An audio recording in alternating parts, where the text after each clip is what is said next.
नमस्कार मित्रांनो, तू ही रे माझा मितवा या मालिकेच्या आजच्या भागामध्ये आता वल्लरी ही खूप चिडलेली असते आणि म्हणते की नाही वल्लरी नाही, नाही वल्लरी नाही. इतकी वर्ष जगापासून लपवून ठेवलेलं सिक्रेट अशा प्रकारे कोणासमोरही येऊ शकत नाही आणि हे सिक्रेट कोणासमोरही येऊ द्यायचं नाही आहे मला. नाही, नाही, नाही, हे असं नाही होऊ शकत. माझं सिक्रेट जगापासून मला लपवून ठेवायचं आहे. तितक्यातच आता तिला समोरून वल्लरी असा आवाज येतो आणि ती दचकून समोर बघते तर समोर सुषमा म्हणजेच ईश्वरीची आई असते. आता तिला समोर पाहिल्यावरती वल्लरी तिला विचारते की तू तू इथे कशी आलीस, का आलीस इथे तू, असं म्हणून ती आता घाबरूनच विचारते आणि तिच्याकडे जाऊन उभी राहते. तेव्हा मग आता वल्लरीला बघतच ती म्हणते की तुला काय वाटलं की कोणी येणार नाही. अगं, तुझ्या ज्या काही पापांची शिक्षा देण्यासाठी सात्विका येणार नसेल. तू जे काही केलंस त्याबद्दल शिक्षा द्यायला सात्विका नसेल येणार, परंतु मी आहे. मी तुला त्या तुझ्या पापांची शिक्षा देण्यासाठी आले आहे, असं म्हटल्यावर आता ती म्हणते की तू तू इथे कशाला आली आहेस पण. ईश्वरीची आई म्हणते की काही झालं तरीही तुला तुझ्या केलेल्या कर्माचे फळं हे भोगावेच लागणार आहेत ना. तेव्हा ती म्हणते की इथे तुला येण्याची काहीच गरज नव्हती. कशाला आली आहेस तू, निघ इथून तू, इथे काहीच गरज नाही आहे तुझ्या येण्याची, असं म्हणून ती ओरडते आणि म्हणते की यावंच लागलं मला आणि यायचंच होतं मला. तू जे काही केलेस काही वर्षापूर्वी, तू जे काही पाप केलेस त्याची शिक्षा ही तुला मिळायलाच हवी. शिवाय तू जे काही केलेस उगीचच माझ्या कपाळाला तू जो काही डाग लावला आहेस तो डाग मला पुसायचाच होता. मला जे काही तू चुकीचे आरोप लावलेस माझ्यावरती तो कलंक हा मला पुसायचा होता आणि म्हणूनच मी आलेली आहे. आणि काय झालं तरीही तुझा हा जो काही खरा चेहरा आहे ना तो जगासमोर मी आणणारच आहे. तेव्हा मग ती म्हणते की तू काय करणार आहेस, चल निघ इथून, तू काहीच करू शकणार नाहीस. अगं वल्लरी पाटील म्हणतात मला, तू काहीच करू शकणार नाही. माझं जे काही सत्य आहे ना ती कोणासमोरही तू आणू शकणार नाही. तेव्हा मग आता लगेच सुप्रिया ईश्वरीची आई म्हणते की हे बघ, काही झालं ना तरीही माझं हे सत्य आहे ते तुझं जे सत्य आणि माझं सत्य हे मी जगासमोर आणणार. तुला जे काही केले त्याबद्दल काहीच वाटत नाही का गं. अगं, इतक्या लहान वयामध्ये त्या अर्णवचं आणि अंजलीचं बालपण तू हिरावून घेतलं होतंस. त्या मुलांना अनाथ केलंस तू आणि तुझ्यामुळेच हे सगळं घडलं आहे आणि त्याची शिक्षा तर तुला मिळालीच पाहिजे. आणि त्या मुलांबरोबर तू जे काही वागलीस आणि सात्विकाबरोबर जे काही वागलीस त्याची शिक्षा ही मिळाल्याशिवाय राहणार नाही. आणि तुझं हे जे काही खरं रूप आहे ना ते सगळ्यांसमोर आणल्याशिवाय मी स्वस्थ बसणार नाही. तेव्हा मग आता लगेच वल्लरी म्हणते की हे बघ, हे जे काही बोलतेस ना ते अजिबात बोलण्याची गरज नाही आहे. तू काहीही करू शकणार नाही, तू माझं काहीच वाकडं करू शकणार नाही, कारण माझे वल्लरी पाटील नाव आहे. मी इतके वर्ष जे सिक्रेट लपवलं 15 वर्ष ते कोणासमोरही येऊ देणार नाही आहे मी अशी सहजच. तुला काही सोपं वाटतं आहे का हे. तेव्हा लगेच वल्लरीला ती म्हणते की हे बघ, एक गोष्ट ही नक्की आहे की जरीही मी तुला शिक्षा देऊ शकली नाही तरी तो वरचा देव बसलाय ना तो सगळं बघतोय. त्यानेच तर हे सगळं ठरवलं आहे आणि ही सगळी नियती आहे वल्लरी. आणि ह्या नियतीनेच तुला शिक्षा घडवून आणली आहे आणि ही नियतीच तुला त्याचा न्याय करायला लावणार. लक्षात ठेव वल्लरी, तू जे काही केलं आहेस ना त्यामुळे तुला फार मोठा फटका बसणार आहे आणि या सगळ्या गोष्टींमुळे तुला फार भोगावं लागणार आहे, असं ती बोलते. आणि त्यावेळेला वल्लरी म्हणते की नाही, असं काहीही होणार नाही आहे. तेव्हा मग आता ती म्हणते की नाही, असंच होणार आहे. तू बघतच राहा फक्त वल्लरी, देव तुझ्याबरोबर कसा न्याय करतोय ते. अगं, तुझे काही वागले त्याचं फळ तुला याच कर्मात भोगावं लागणार. तेव्हा मग ती म्हणते की तुला मी शिक्षा दिल्याशिवाय स्वस्थ बसणार नाही. तेव्हा मात्र आता वल्लरी ओरडते आणि म्हणते की नाही नाही, मी असं होऊ देणार नाही. परंतु ती म्हणते की नाही, तुझं सत्य मी जगासमोर आणणारच. तेव्हा वल्लरी चिडते आणि काहीतरी असतं ते तिच्यावर फेकून मारायला बघते, परंतु तिथे काच असते ती काच फुटली जाते आणि वल्लरीच्या लक्षात येतं की तिला फक्त सुषमाचा भास झाला होता. त्यानंतर फ्लॅशबॅकमध्ये वल्लरीला आठवतं की सगळ्या गोष्टी कशा घडलेल्या असतात. जेव्हा सात्विकाचे मिस्टर म्हणजेच अर्णवचे बाबा हयात असतात त्यावेळेला त्यांना मोठा बिझनेसमॅन ऑफ द इयरचा अवॉर्ड मिळालेला असतो आणि तो आता मिळाल्यानंतर इथे मामा आणि बाकीचे सगळेजण पार्टीसाठी आलेले असतात. अविनाश मामा त्यांचं कौतुक करतो आणि म्हणतो की वा भाऊजी वा, आम्हाला माहीतच होतं तुमच्यासारखा एक सच्चा बिझनेसमॅन, इतका इमानदारीने काम करणारा माणूस, त्याला नक्कीच काही ना काहीतरी पदक दिलं जाणार आणि तेच घडलं बघा. शेवटी तुमचं अप्रिशिएशन झालंच. तेव्हा मग आता हे ऐकल्यानंतर सगळेजण खूप खुश झालेले असतात. आता वल्लरी देखील तिथे पार्टीसाठी आलेली असते आणि हा काळ तेव्हाचा जेव्हा वल्लरी आणि मामा हे दोघंजणही घरी बसतात आणि नंतर इथे त्यांचं कौतुक म्हणजेच अर्णवच्या वडिलांचं कौतुक होतं. तेव्हा लगेच आता ती म्हणते की भाऊजी, खरंच मला ना खूप अभिमान वाटतोय. म्हणजे असं म्हणतायत की तुम्हाला काय ते पदक का काय मिळालं आहे असं म्हणतायत. त्यावेळेला मग तो म्हणतो की हो हो, मला पदक मिळालेलं आहे. मग आता हे ऐकल्यानंतर लगेच वल्लरी म्हणते की मी ते पदक बघू का कसं आहे ते. तेव्हा मग तो म्हणतो की हो हो, जा ना, बघा ते बघा तिकडे ठेवलेलं आहे. असं म्हणून आता वल्लरी पदक बघण्यासाठी म्हणून तिथून निघून जाते. आणि तेवढ्यात अर्णव आणि ईश्वरी येतात आणि ते छान तयार होऊन आलेले असतात. तेव्हा अर्णव आजीकडे आजी आजी असा आवाज देत जातो. तेव्हा आजी म्हणते की अरे माझा चिंटू, की कसा आहेस तू. तेव्हा ती म्हणते की हो मी बरं आहे. आणि दोघंही छान तयार होऊन मुलं आलेली असतात. तेवढ्यातच वल्लरीचं नजर मात्र त्या मिळालेल्या भाऊजींच्या पदकावर असते आणि ते पदक ती बघते आणि म्हणते की वा, हे किती सुंदर आहे. आणि ते सगळे हिरे वगैरे लावलेलं पदक असतं. आणि ते पदक पाहिल्यानंतर ती म्हणते की बापरे, हे पदक तर खूप महाग असेल आणि हे हिरे खरे वाटतायत. असं बघून तिचे डोळे आता फिरतात. तेव्हा मग लगेच आपल्या मामाला भेटण्यासाठी चिंटू आणि अंजू जाते. तेव्हा मग मामा म्हणतो की हे बघा मुलांनो, मी ना तुमच्यासाठी काहीतरी छान अशी गंमत आणली आहे. तेव्हा ते म्हणतात की काय गंमत आहे. मग मामा त्यांना खिशातून काढून चॉकलेट देतो आणि ते दोघंही खुश होतात आणि म्हणतात की वाव. आणि मग ते चॉकलेट घेत बाजूला फिरत जातात. वल्लरी हातामध्ये तो हिऱ्याचं ते पदक घेते आणि ते पदक घेतल्यानंतर इथे आता वल्लरीचे मात्र पूर्ण डोळे फिरले जातात. आणि ती म्हणते की हे पदक, हे हिऱ्याचं पदक आहे आणि हे जवळजवळ करोडोंच्या भावामध्ये असेल. खरंच असं पदक मिळालं तर खरंच किती मजा होईल. नाही, असं पदक आपल्याला मिळालंच पाहिजे.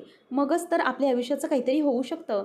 असा विचार इथे आता वल्लरी करत असते आणि म्हणते की मला आता काहीतरी केलं पाहिजे. आणि तिचा आता त्या पदकावरच डोळा असतो. आणि म्हणूनच ती आता विचार करते की नाही, इथे कोणाला काही समजणार नाही. आणि यांच्या एवढ्या समुद्रामधलं म्हणजेच इतक्या श्रीमंतीमधलं जरासं काही इकडे तिकडे गेलं तर त्यात काय आहे एवढं. असा विचार आता वल्लरीच्या डोक्यामध्ये आलेला असतो. नंतर इथे आता वल्लरी तिथेच उभी असते आणि मामा म्हणत असतो की माझे चिंटू आणि माझी अंजली. तेव्हा तितक्यातच आता सात्विका आलेली असते. आणि सात्विका आल्याबरोबर सगळ्या जणांना एकत्र पाहून ती खूप खुश होते. आणि मग आता आई ही असते, तिचं अभिनंदन करते आणि म्हणते की सात्विका, तुझं खूप खूप अभिनंदन. तेव्हा मग आता ती म्हणते की सगळे आला आहात तुम्ही आणि अविनाश तू पण आला आहेस. तेव्हा मग तो म्हणतो की हो, मग ताई येणारच ना. तेव्हा मग ती विचारते की अरे वल्लरी वहिनी कुठे आहे.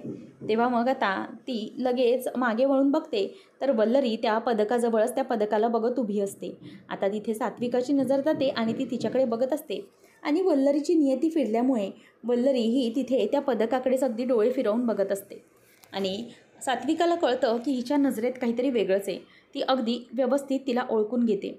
आणि नंतर मग आता इथे मुलं ही छान एन्जॉय करण्याच्या मूडमध्ये असतात. तेव्हा मामा म्हणतात की चला चला, आपण लवकरात लवकर आपला फॅमिली फोटो तर घेतला पाहिजे. तेव्हा लगेच आता सगळेजण हे फॅमिली फोटोसाठी तयार झालेले असतात. तेव्हा मग आता लगेच पुढे मामा म्हणत असतो की खरं तर हे जे पदक मिळालेलं आहे ना, या पदकाची खरी मानकरी भाऊजी आहेत. त्याचप्रमाणे ताई तू पण आहेस. कारण तू त्यांच्या पाठी जशा प्रकारे खंबीरपणे उभी राहिलीस ना, त्यामुळेच हे सगळं शक्य झालेलं आहे. अगं तू लक्ष्मी आहेस त्यांची. असं म्हणून आता अविनाश हा सात्विकाचं कौतुक करत असतो आणि सात्विका मात्र तिथे लाजत असते. नंतर आपल्याला पाहायला मिळतं की इकडे सात्विकाचं नजर सारखी सारखी वल्लरीकडे जात असते, परंतु तिची नजर ही फक्त त्या हिऱ्यावर असते. तेव्हा आता लगेच सगळे म्हणतात की चला आपला ना एक फॅमिली फोटो काढूया. तेवढ्यात आता मामा हा वल्लरीला आवाज देतो आणि म्हणतो की अगं वल्लरी, हे काय आहे, चल लवकर. अगं एखाद्या लहान मुलासारखं किती वेळ ते पदक बघत बसणार आहेस, ये लवकर, आपल्याला फॅमिली फोटो काढायचा आहे. तेव्हा हो आलेच असं बोलून वल्लरी त्यांना जॉईन होते. आणि मग आता लगेच वल्लरी आल्यानंतर ग्रुप फोटोज काढायला सुरुवात होते आणि पूर्ण फॅमिलीचा एक त्यांचा फोटो काढला जातो. आता हे सगळं होत असताना सगळेजण खूप खुश असतात आणि सगळेजण आता अर्णवच्या बाबांना भेटून त्यांना अभिनंदन करत असतात आणि पुष्पगुच्छ देऊन त्यांना छान असं ग्रीट करत असतात. मग आता हे सगळं होत असताना सगळ्यांना आनंदच होत असतो आणि वल्लरीच्या सगळ्या या गोष्टींना बाकी कोणीही नजरअंदाज करून जातं. मग आता लगेच अर्णवचे बाबा म्हणतात की आपण एक काम करूया, सगळेजण माझ्यासाठी खास माझ्या या गौरवासाठी जमले आहेत. खरं तर हे मला पदक मिळालं आहे ना, ही याच्यात माझी मेहनत पण आहे, परंतु या सगळ्यामध्ये तुम्हा सगळ्यांचा आशीर्वाद देखील दडलेला आहे. तुम्ही सगळे माझ्या पाठीशी अगदी खंबीरपणे उभे आहात आणि आज माझ्या या उत्सवासाठी मला हे जे पदक मिळालं आहे त्यासाठी तुम्ही आलेले आहात. त्यासाठी खरंच खूप खूप धन्यवाद. परंतु आता आपण मला जे काही पदक मिळालं आहे, माझा जो काही गौरव करण्यात आला आहे, तो गौरव हा या माझ्या बायकोमुळे आहे. ती माझ्या मागे अगदी खंबीरपणे उभी आहे ना, आणि म्हणूनच या सगळ्या गोष्टी घडल्या आहेत.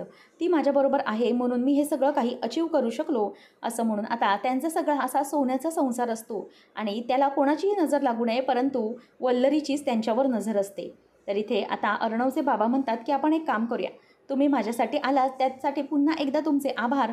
परंतु एक काम करू, मला जे काही पदक मिळालं आहे, जो गौरव माझा झाला आहे, ते तुम्हाला मी दाखवतो आणि नंतर तुम्ही मग जेवणाला सुरुवात करा. असं म्हटल्यावर आता भाऊजी ते पदक दाखवण्यासाठी म्हणून आता पुढे येतात. तेव्हा त्या बॉक्समधलं जे पदक आहे ते उघडून पाहतात आणि मग विचार करतात की हे पदक हे इथून कसं काय गायब झालं, असा विचार त्यांच्या डोक्यामध्ये येतो. परंतु ते आता तिथे काहीही कांगावं न करता सगळ्या पाहुण्यांसमोर जमतात आणि पाहुण्यांसमोर येऊन म्हणतात की चला, मी तुम्हाला म्हणत होतो की पदक दाखवतो, परंतु एक काम करूया, आता पहिले सगळेजण आपण जेवून घेऊया आणि त्यानंतरच मग मी तुम्हाला पदक दाखवतो. आता मात्र इकडे असे अर्णवचे बाबा का बोलले असा विचार इथे सात्विकाला यायला लागतो आणि म्हणूनच ती म्हणते की 1 मिनिट थांबा. आता ती त्यांना थांबायला सांगते आणि नंतर मग पुढे येते आणि त्या बॉक्समध्ये ती उघडून पाहते तर काय, त्याच्यामध्ये ते पदक जे असतं हिऱ्यांचं ते गायब झालेलं असतं, ते तिकडे नसतं. मग आता हे सगळं पाहिल्यावर अर्णवच्या बाबांना पण जरासं वाईटच वाटतं, तेही नाराजच असतात. परंतु तिकडे तमाशा नको उगीचच म्हणून त्यांनी तो विषय टाळलेला असतो. आता सात्विका म्हणते की यांचं पदक, हे पदक इथे अचानक कसं काय गायब झालं? आता थोड्या वेळापूर्वी तर यांनी हे पदक ठेवलं होतं, मग हे कसं गायब झालं? तेव्हा सात्विकाला आठवतं की हे जे पदक आहे ते वल्लरी थोड्या वेळापूर्वी बघत होती. मग आता सात्विका म्हणते की अहो तुम्ही हे काय करताय, इकडे पदक नाही आहे आणि मग तरीही तुम्ही असे शांत कसे आहात? अहो हेचा तुम्हाला सन्मान मिळाला आहे, या पदकाने गौरवले तुम्हाला, परंतु तरीही तुम्ही हा विषय असाच जाऊ कसा देताय? तेव्हा मग लगेच आता ती म्हणते की हे पदक इतक्या वेळ तर होतं, परंतु आता कुठे काय गायब झालं? आता वल्लरीच्या चेहऱ्यावरचा जरासा रंग उडतो. तेव्हा मग ते म्हणतात की अगं सात्विका राहू दे ना, असेल इथेच कुठे सापडेल, उगीचच आपण त्याबद्दल कशाला कांगावा करायचा आहे? अगं आजचा दिवस इतका चांगला आहे, मग त्याच्यासाठी उगीचच हा नको तो विषय कशाला काढायचा आहे? म्हणून राहू दे, आपण नंतर शोधूया त्याला, असं म्हणून आता ते विषय जाऊ दे असं म्हणत असतात. परंतु इथे आता सात्विकाला चांगलंच माहिती असतं की या सगळ्याचा मागचा खरा सूत्रधार हा कोण आहे. म्हणून सात्विका वल्लरी वहिनी असा आवाज देते आणि वल्लरीकडे येऊन समोर आता ती उभी राहते. तेव्हा मग वल्लरी म्हणते की काय झाले सात्विका ताई, तुम्ही माझ्याकडे असे का बरं बघत आहात? त्यावेळेला ती म्हणते की चल आता हे सगळं काही जाऊ दे, मी सरळ मुद्द्यावरच येते. पदक कुठे आहे, ते पदक माझ्याकडे दे. तेव्हा आता वल्लरी म्हणते की वहिनी अगं काय बोलतेस काय तू, ते पदक माझ्याकडे नाही आहे. तेव्हा अशी ती दचकते आणि नंतर मग आता लगेच अर्णवचे बाबा तिच्या बाजूला येऊन उभे राहतात. ते बिचारे काहीही बोलायला तयार नसतात. मग आता सात्विका म्हणते की हे बघ, तुला वाटत असेल वहिनी की ते फक्त साधं पदक आहे, परंतु ते फक्त पदक नाही आहे, तो अभिमान आहे माझ्या नवऱ्याचा. माझ्या नवऱ्याला स्वाभिमान आहे आणि जे त्यांनी मेहनत घेतली, अपार कष्ट घेतलेत, त्याचा गौरव त्या पदकाने करण्यात आलेला आहे. म्हणूनच ते माझ्यासाठी खूप महत्त्वाचं आहे आणि म्हणूनच ते पदक दे तू. तेव्हा लगेच वल्लरी म्हणते की सात्विका ताई, आता आम्ही गरीब आहोत म्हणून तुम्ही असा आमचा अपमान करणार आहात का भर लोकांमध्ये? तेव्हा ती म्हणते की हे बघ, मला तू जास्त बोलायला लावू नकोस. मला माहिती आहे की काय काय घडतं ते. एरवी घरामध्ये माझ्या रूममध्ये थोडेफार दागिने इकडचे तिकडे गायब होतात, जे काही होतं हे सगळं कोण करतं आहे हे सगळं ना मला माहीतच आहे. त्यामुळे मी त्याच्याबद्दल जास्त काही बोलली नाही. आजपर्यंत मी जाऊ दे असं म्हणून सगळ्या गोष्टी सोडून दिल्या, परंतु आता नाही. आत्ता या वेळेला माझ्या नवऱ्याचा स्वाभिमानाच्या आणि त्याच्या अभिमानाची किंमत आहे ही सगळी. म्हणूनच काही केल्या मी आता शांत बसणार नाही. त्यामुळे मी आता तुला काहीही बोलणार नाही, फक्त जे तू पदक घेतलं आहेस ते आता परत दे, असं सरळ ती तिला खणखणीत शब्दात सुनावते. परंतु वल्लरी काही तयार नसते. आता सात्विका म्हणते की हे बघ, तू प्लीज वहिनी मला बोलायला आता लावू नकोस. तुझ्या या सगळ्या गोष्टींवर डोळा आहे की मी चांगलंच जाणते, परंतु मी तिला बोलली नाही, कारण तू माझी वहिनी आहेस आणि माझ्या भावाची किंमत मला आहे. म्हणूनच मी या गोष्टी तुला कधीही बोलून दाखवलेल्या नाहीत. परंतु आता मात्र या गोष्टींच्या मुळाशी गेलेला आहे आणि डोक्यावरून पाणी गेलं आहे. आणि म्हणूनच आता ह्या सगळ्या गोष्टी अशा घडतायत. तेव्हा लगेच आता अर्णवचे बाबा म्हणतात की सात्विका, अगं तू काय बोलतेस असं त्यांना. परंतु सात्विका म्हणते की हे बघा, तुम्ही आता याच्यामध्ये काही बोलू नका प्लीज, हे तुमचा अभिमानाचं गोष्ट आहे आणि जे काही झालं आहे ते प्लीज तुम्ही आता असं रोखू नका, मला तरी आवडणार नाही, आता चौकशीही झालीच पाहिजे. तेव्हा लगेच आता आजी म्हणायला लागते की बस झालं वल्लरी, पुरे झाला हा तमाशा, जर तू ते पदक घेतलं असशील ना तर प्लीज ते पदक देऊन टाक, उगीचच नको ते या सगळ्या गोष्टींना अशा प्रकारे नाही चालणार, आवडणार नाही मला, त्यामुळे घेतलंस तर दे. त्याच वेळेला आता लगेच पुढे तिचा जो पदर खोचलेला असतो तो पदर सात्विक असा बाजूला करते. त्याचबरोबर तिथून तिने जे पदरात म्हणजेच कमरेत जे पदक खोचून ठेवलेलं असतं ते पदक आता तिथल्या तिथे खाली पडतं आणि ते पदक खाली पडल्याबरोबर सगळ्यांच्या पार्टीमधल्यांच्या नजरेस पडतं. आता ते पाहिल्यावर सगळ्या जणांना धक्का बसतो. चक्क वल्लरीच्या साडीमधूनच म्हणजे कमरेच्या इथूनच ते पदक आता पोटा इथून बाहेर पडलेलं असतं. म्हणून इथे आता सात्विका तिच्याकडे रागानेच बघत असते, कारण तिचा अंदाज खरा ठरलेला असतो. या सगळ्याच्या मागे तीच असते, वल्लरीच असते हे तिच्या लक्षात आलेलं असतं. आता सात्विका ते पदक खाली पडलेलं उचलते आणि ते पदक ती तिच्या नवऱ्याच्या हातामध्ये देते आणि आता वल्लरीच्या खानकन जोरात ती कानाखालीच वाजवून देते. आता कानाखाली वाजवून दिल्याबरोबर सगळीकडे नुसती पार्टीत कुजबूज सुरू होते आणि आता वल्लरी ही तिच्या डोळ्यामध्ये पाणी आलेलं असतं. तिचा हा जो काही अपमान झालेला असतो तो तिला अजिबात सहन होत नाही. म्हणून ती तिच्याकडे आता बघते आणि आपलं जे काही पदक आहे ते पदक ती आपल्या नवऱ्याला देते आणि मग ती आता वल्लरीला म्हणते की आत्तापर्यंत मी खूप सहन केलं, परंतु हे जे काही आज तू केलंस ना ते अगदी टोकाचं होतं, त्यामुळे मला हे अजिबात सहन झालेलं नाही. त्यावेळेला आता वल्लरी तिला पुढे काहीच बोलत नसताना बाहेर येते आणि बाहेर एक साईडला येऊन उभी राहते. मग इथे पुन्हा पार्टीला सुरुवात झालेली असते आणि अर्णवचे बाबा ते पदक आता सगळ्यांना दाखवत असतात. वल्लरी मात्र डोळ्यात पाणी आणून बाजूला उभी असते. मामाही त्या पार्टीमध्ये जॉईन झालेला असतो, फक्त वल्लरी वेगळी उभी असते. आता हे सगळं होत असताना सगळी पब्लिक पुन्हा जॉईन झालेली असते, परंतु वल्लरीमध्ये सुडाची भावना पेटून उठलेली असते. आता वल्लरी ही मनातल्या मनातच म्हणते की ज्या नवऱ्याच्या स्वाभिमानाचा, त्याला मिळालेल्या या पदकाचा तुला इतका अभिमान आहे ना, आणि या नवऱ्याबद्दल तुला इतका अभिमान वाटतोय, तो नवराच कसा नाहीसा होतो ते बघ, त्या नवऱ्याचंच मी कसं काही करते ते बघ, असं म्हणून आता इथे ती जास्तच सुडाच्या भावनेने पेटून उठलेली असते. आणि मग वल्लरीला आता फ्लॅशबॅकमधल्या सगळ्या गोष्टी आठवलेल्या असतात की तिला असं बनवण्यामध्ये, ही गोष्ट घडवण्यामध्ये कुठली मोठी गोष्ट कारणीभूत ठरलेली होती. ती म्हणते की हे बघ, हे सगळं घडलं आहे ना ते फक्त आणि फक्त सात्विका तुझ्यामुळे, तू कारणीभूत होतीस या सगळ्याला, तुझ्यामुळे हे सगळं घडलं आहे. त्या दिवशी पार्टीमध्ये जर तू माझ्या कानाखाली वाजवली नसतीस तर आज हे घडलं नसतं. आज तू आणि तुझा नवरा या जगात नाही आहात ना, त्या गोष्टीला फक्त तू आणि तूच कारणीभूत आहेस. काय फरक पडणार होता जर एवढ्या मोठ्या समुद्रामधनं, एवढ्या मोठ्या तुमच्या श्रीमंतीच्या जहाजामधून जर मी एखादा हिरा उचलला असता तर काय फरक पडणार होता, परंतु नाही, असं म्हणून ती आता त्या सगळ्या गोष्टी आठवत असते. तर इथे अर्णव हा आजीकडे रूममध्ये आलेला असतो. आजी ही काहीतरी पुस्तक वाचत बसलेली असते. आजी आत येऊ का असं तो विचारतो. तेव्हा आजी म्हणते की हो ये अर्णव, काय झालं. तेव्हा आता अर्णव म्हणतो की काय नाही, तू बिझी होतीस का. तेव्हा मग ती म्हणते की नाही रे, काय नाही, बोल ना चिंटू, काय झालं, म्हणजे तुझा चेहरा असा का पडला असं ती विचारते. त्यावेळेला मग तो म्हणतो की काय नाही ते जरा, तेव्हा मग त्याचा चेहरा जरासा पडल्यासारखा झालेला असतो. आणि मग आता आजी म्हणते की चिंटू काय झालं आहे, कोणी तुला काही बोललं आहे का, परत त्या ईश्वरीबरोबर तुझं भांडण झालं आहे का. तेव्हा मग आता तो म्हणतो की नाही आजी तसं नाही आहे, परंतु ना मला ना जरा वेगळंच वाटतं आहे. तेव्हा मग आजी म्हणते की कशाबद्दल, काय बोलतो आहेस तू.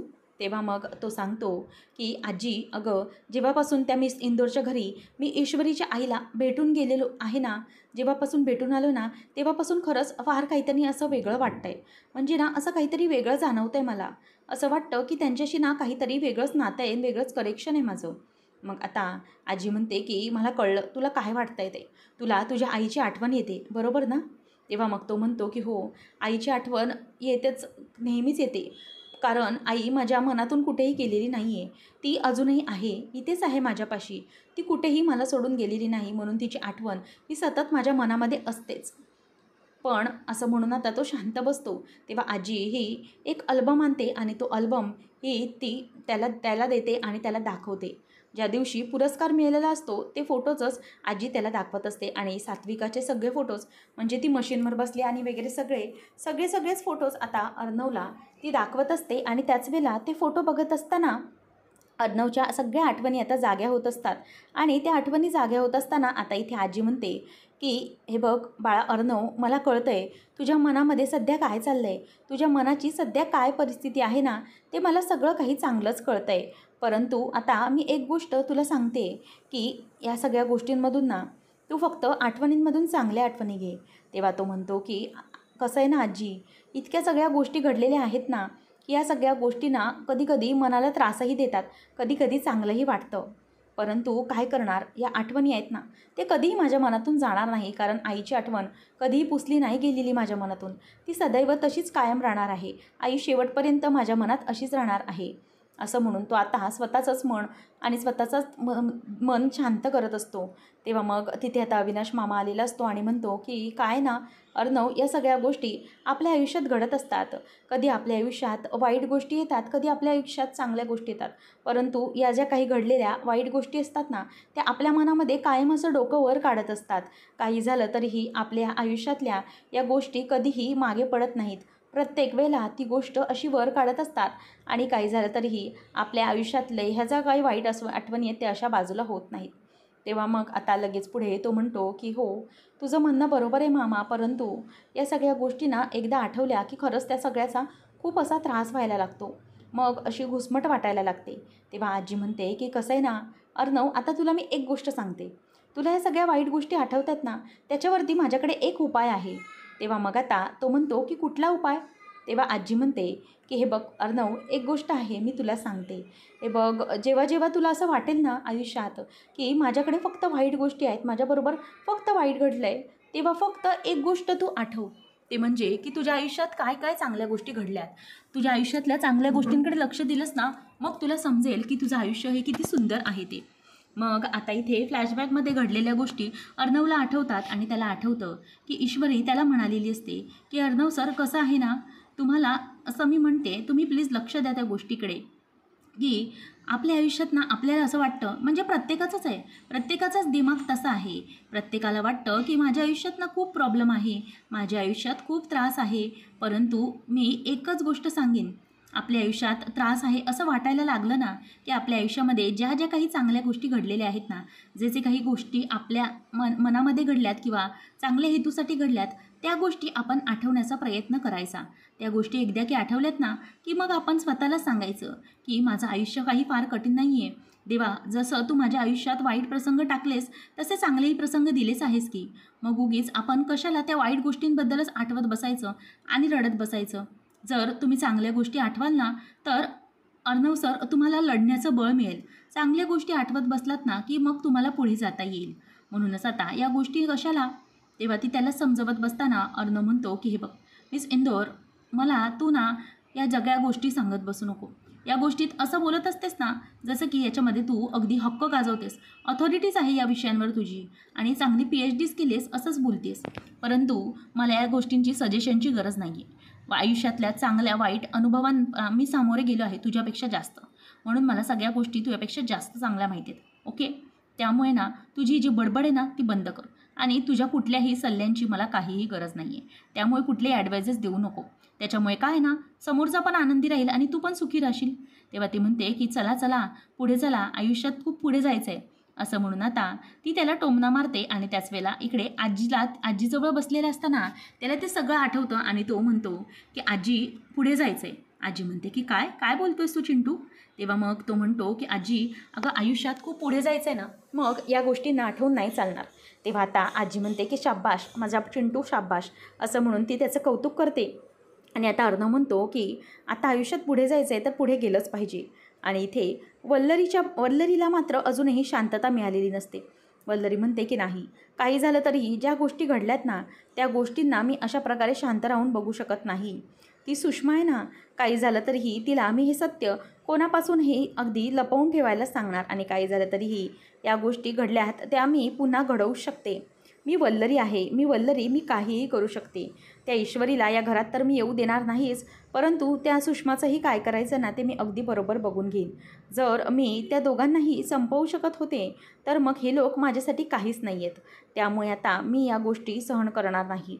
काही झालं तरी या सगळ्याचा बदला मी घेणार आहे आणि मला तेव्हा जे काही जमलं नाही ते मी आत्ता करून दाखवणार आणि माझ्याकडून जे अधिकार हिसकावून घेतले होते ते अधिकार मी परत मिळवणार आहे.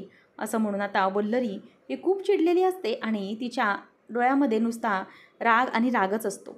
तर आता पुढच्या भागामध्ये आपल्याला पाहायला मिळणार आहे की अर्णव हा आईस्क्रीम खात असताना नम्रताशी गप्पा मारत असताना तिथे ईश्वरी येते आणि मग लगेच नम्रता म्हणते की व्हॅनिला आईस्क्रीम विथ मँगो खरंच किती छान आहे ना. तेव्हा मग अर्णव ते खात असतो. तेव्हा ईश्वरी त्याच्याकडे येऊन म्हणते की तुम्हाला हे खात असताना काहीच वाटत नाही ना, म्हणजे दुसऱ्याच्या वस्तू अशा तुम्ही कशा काय घेऊ शकता. तेव्हा लगेच नम्रता म्हणते की अहो अर्णव सर, खरं तर हे आईस्क्रीम ना एकच राहिलं होतं आणि ते ईश्वरीसाठी ठेवलं होतं आईने, परंतु तेवढ्यातच तिला तुम्ही दिसलात आणि मग आता लगेच ईश्वरी म्हणायला लागते की सर तुम्हाला काहीतरी वाटतं का, म्हणजे असं दुसऱ्याच्या हिस्स्याचं छिनून तुम्ही कसं काय घेऊ शकता. तेव्हा आता ती चिडूनच निघून चाललेली असते. अर्णव तिचा हात धरतो आणि हात धरून तिला आता तो मागे खिचतो. त्यावेळेला पटकन ईश्वरी आता बघायला लागते आणि अर्णव म्हणतो की काय ना, हे तुझ्या वाटेचं होतं ना, म्हणून मग हे घे खा तू, आपण शेअर करूया, नाहीतर काय ना माझ्या पोटामध्ये दुखेल, असं अर्णव तिला बोलून दाखवतो. त्याच वेळेला आता अर्णवने असं बोलल्याबरोबर आपण आईस्क्रीम शेअर करू असं म्हटल्यावर ईश्वरीला धक्काच बसतो. अशाच अपडेटसाठी आताच आपल्या चॅनलला सबस्क्राईब नक्कीच करा.